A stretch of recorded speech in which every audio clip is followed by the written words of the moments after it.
ফ্যাসিবাদের পতনের মধ্য দিয়ে বিএনপির এক দফা দাবির একটি অংশ পূরণ হলেও জনগণের ভোটের অধিকার নিশ্চিত না হচ্ছে যতদিন ততদিন দেশে গণতন্ত্র প্রতিষ্ঠিত হবে না বলে মন্তব্য করেছেন বিএনপির স্থায়ী কমিটির সদস্য নজরুল ইসলাম খান।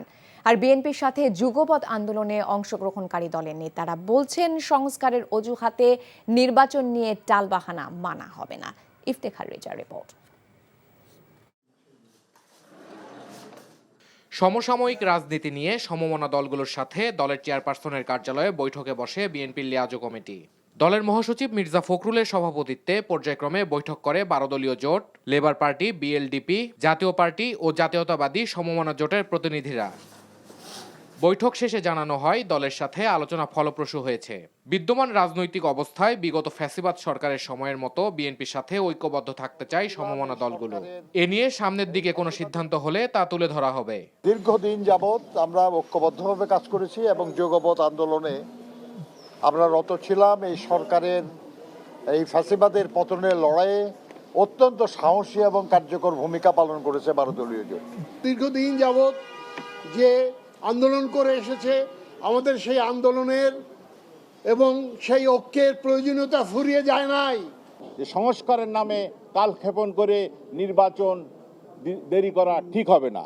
আমরা বিএনপির সাথে আলোচনা করেছি, কোনো ফাইনাল সিদ্ধান্ত হয়নি। এদিকে জাতীয় প্রেস ক্লাবের সামনে সকল রাজবন্দীর নিঃশর্ত মুক্তির দাবিতে গণতান্ত্রিক পরিষদ আয়োজিত বিক্ষোভ সমাবেশে বিএনপি নেতারা বলেন, মিথ্যা মামলা প্রত্যাহার করতে হবে।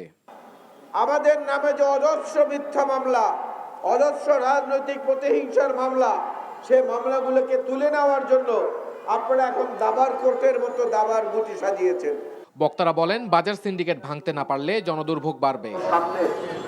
Iftekhar Reza, NTV news, Dhaka. চাকরি পেয়ে গেছি। চাকরি?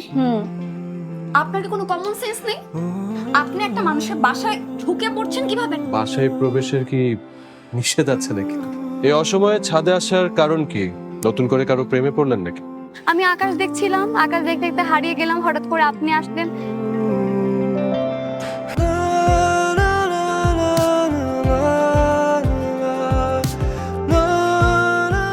তুমি এখানে কেন? আমার অনুমতি নিয়ে এখানে আসা উচিত ছিল তোমার। মা, এই ছবিটা কার? আমার ম্যাডাম এই ছবিটা দেখে প্রতিদিন কাঁদবে কেন মা? এই মেয়েটা কি সব কথা বলছে? মারিয়া, তোমার কি হয়েছে?